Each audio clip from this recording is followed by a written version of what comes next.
Good morning. May God bless you. It's a wonderful day. It's a wonderful day because around the world, people are celebrating that Jesus rose from the dead. And we have that opportunity today as well. We have that opportunity every day of our lives, but today we have the awesome and wonderful advantage that people are talking about it. And it's great news. It's the most wonderful news. It's one of my favorite Sundays of the whole year. I've been coaching the University of Wisconsin Green Bay's men's soccer program. I'm one of the coaches. And this week, some of the players asked me, Diego, what is your church doing for Easter? I had several people reach out to me during this week. What are we doing for Easter? What are we doing special? And people wanted to visit us. And so I hope that maybe next year, hopefully we'll have another Easter egg hunt. Noah has been asking us all week. And unfortunately, we had to tell him several times, we're not doing it this year. Why? Was his question. And it's very unfortunate because I really don't know what to answer to him. But I hope that he does grow up appreciating moments like this. We've been throughout chapter 5 in Matthew, in the Gospel of Matthew, the beginning of the Sermon on the Mount. We've been teaching about all of that, and today we get to finish chapter 5 in connection to Resurrection Sunday, as many people name it today. And today, the last 5 or 6 verses in the chapter are a lot about love. Some of the key words that you're going to see today are love, hate, and then the same word for complete or perfect. Jesus in chapter 5 is not giving new rules. He's basically setting expectations. And we spoke about this last week, how he's preparing the hearts of his followers to become perfect, to become complete. And so he's going to begin in chapter 5, verse 43, speaking about love versus hate and what people have heard. People have heard, according to the Bible, the first part of that, you shall love your neighbor. But then they had also heard, and this is very important for you to understand today, and I hope you know that today, you learned this today. It was not in the Bible, hate your enemy. But they had heard it. Who had said it? We don't have really recollection of that. But Jesus says, you've heard, love your neighbor, hate your enemy. But that hate your enemy part was not biblical, was not in the Old Testament. And so Jesus now says, I say to you, love and pray for those people. And he gives examples. And he says, if you only love those who love you, you'll be like the tax collectors and the Gentiles. Therefore, he ends up with verse 48. You must be complete. You must be perfect. And so we're going to begin with verse 43. Jesus says, you've heard that it was said. And this is the 6th time in Matthew chapter 5 that Jesus says this phrase. You've heard that it was said. You have heard that it was said. And we've covered all of that. And you can see all the verses where that appears. 6 times in Matthew chapter 5. There's a reason for that. Jesus is so intentional. And he says it all the time. And he ends up with verse 43. You have heard that it was said. And we spoke about murder in the heart. You have heard that it was said. And he spoke about adultery that begins in the heart. You have heard that it was said. And he spoke about divorce that begins in the heart. You have heard that it was said. And he spoke about the problem of the heart of people making oaths and promises and swearing and not really making it because they had an issue with the heart. And then last week we spoke about when Jesus said, you have heard that it was said, retaliate. But I say to you, do not. Do not answer back. Put your other cheek. And now today, he's going to talk about love. And to all of those, you have heard that it was said, Jesus always said in the following verse, but I say to you, every time. And today is not the exception. He says, you've heard that it was said, you love your neighbor, hate your non-neighbor, hate your enemy. The problem with that is that love your neighbor appears in Leviticus chapter 19, verse 18. But hate your enemy is not anywhere to be found. And so, love your neighbor, Jesus explains here, did not mean hate your non-neighbor. But people misunderstood it. And I think this is a possible indication that humans, us, humanity, have always incorrectly added rules and commandments that should have never been. For me, this is very clear. They added the rule, they added the commandment or the possibility. Just hate your enemy. But it was not God's will. It was not His will. And so now Jesus is correcting that. And so the first lesson that I have for you today is love, don't hate. And it's simple. When you see it on paper, sometimes it's difficult for us humans to follow that. But Jesus is saying this, love. There's no reason for hating. I say to you, love and pray for your enemy and for those who persecute you. And this was a very big oh no. Oh no. Last week I spoke to you about this one in verse 39. When Jesus said, but I say to you, do not resist the one who is evil. And they were like, whoa. Evil included the Romans. Evil included the Gentiles. Evil included the tax collectors who were Jews. But they were the biggest traitors to them, to God's people. And see, the Jews had been oppressed by the Romans for over 90 years. That is a lot of years. And so Jesus comes with the message, don't hate them. How can you grasp that?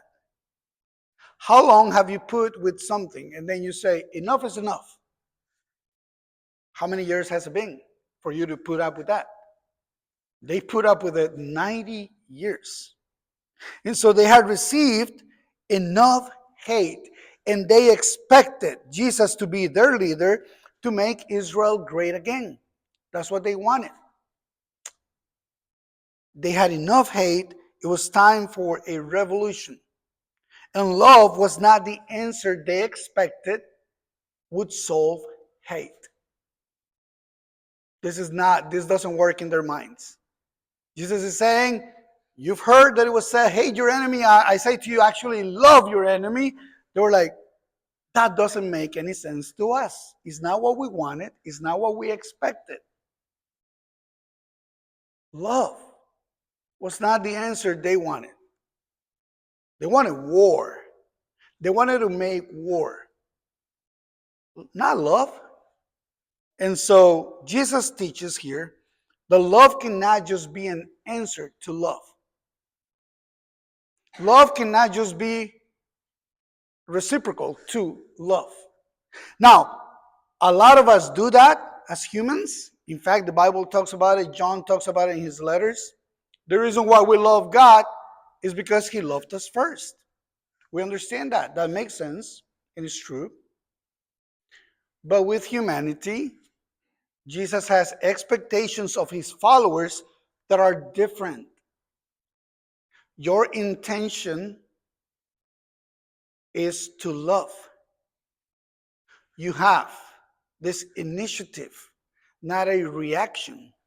Jesus teaches here, love cannot be selective to only those who show us love.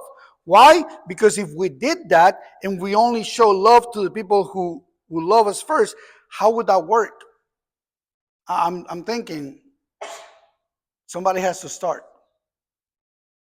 Somebody has to begin. How would I love somebody that loves me And that person is also expecting they will love me only if I love them. No one will love anyone. Maybe just parents to their kids, maybe not even all parents, maybe grandparents, and that's it, maybe. Cut the list. And then children will learn they shouldn't love anybody. And it gets complicated. But if you only love those who love you, Jesus says here, you're like the tax collectors and the Gentiles. And this is really in their heads, in their hearts, in their minds, is really bad news. Because they despise the tax collectors and the Gentiles. And so Jesus teaches here that loving only those who love them was being like the very same people they hated. You see how complicated it gets? Jesus gives them the two examples of people, and he's not even talking about Romans. He's talking about tax collectors, Gentiles, and he says, you hate them, you're going to be like them if you only love those who love you. And they were like, well, we sure don't want to be like them, but we sure don't want to love them. So it gets complicated. And so Jesus asks us to, but also shows us how to love in return for receiving hate. Not only he's asking this, but he shows the way. And that is the best way to teach anything in the world, is for you to show the way. I mean, I'm a dad now. I've been a dad for 5 years. And I know this. My kid is not going to do what I said unless I do it. If I say to Noah, don't talk like that to your mother. I had this conversation the other day. Because I saw this video, like real, and I saw this dad being heroic and being like, don't talk like that to your mother. And I said, I'm going to do it. So the little thing Noah said, it wasn't offensive, but it wasn't like the most respectful thing he answered back to Catherine. And I was like, Noah, do not talk like that to your mother. You can see my chest. Noah, do not talk like that to your mother. He was like, and Catherine was like, oh, I love my husband. And the problem with that is, what if he saw me doing it? And so the best way to show anyone how to do things is you show them. And that's a fundamental thing, even in coaching. I have my first coaching license was in 2003, 23 years ago. I was finishing high school. And so I got a coaching license E from U.S. Soccer, and I was coaching my little brothers in Memphis, Tennessee, soccer. And so one of the things that I remember that instructor over and over was, you stop the practice and you tell them how to do it, but then you show them how to do it. And that was fundamental. That stuck in my head. It's been 23 years. Jesus shows us how to love in return for receiving hate. And how did he do that? Right here. Nothing more powerful than going to the cross on Friday, showing to love your enemy in return for the hate that he received, not payback, turn the other cheek like he said in a few verses before. And so Jesus shows us the way. And then Sunday he rose up from that grave to show the world the power that he has and that love has. The love can overcome hate. The love is the opposite of hate. And hate does not solve hate. Only love solves the power of hate. And so love, don't hate. And then love, and you'll be complete. He says here, you therefore must be complete. Verse 48. as your heavenly Father is complete. Some versions say perfect, as your Father is perfect. The word there, and I'm going to start saying it in the next few minutes, is teleios. And teleios can mean a number of things. It can mean complete, perfect, which are the two main versions that we have, translations for that great word. But it can also mean mature, of full age or full of age, brought to its end. And how about this last one that I really like? Finished product. What if a translation said that? Be a finished product like your heavenly Father is a finished product. I like that. It's really cool. But when Jesus says to be teleios, and you can substitute it for whichever translation you want, but when Jesus says to be teleios, it doesn't mean we need to become perfect by our own merits, or I really like this last phrase, or by trying really hard. Does not mean that. And how many times, I'm 41, I grew up in the church, I was born in the church, many of you know that. How many times I read Matthew 5:48, the last verse in chapter 5, in the Sermon on the Mount. How many times I read that and I thought, man, I'm 13, I am the most imperfect person in the whole world. How can I accomplish that? Man, now I'm 17, I'm no better than when I was 13, things are getting worse. I can't get a date, I don't have any money. I'm 18, I don't even have a car. Then I turned 19, then I had a car. Still no money. College student.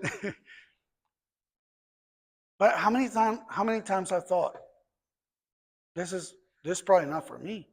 But I have the pressure. I'm a preacher's kid. I'm a minister's kid. I have the pressure to be perfect. So maybe I just gotta try really hard.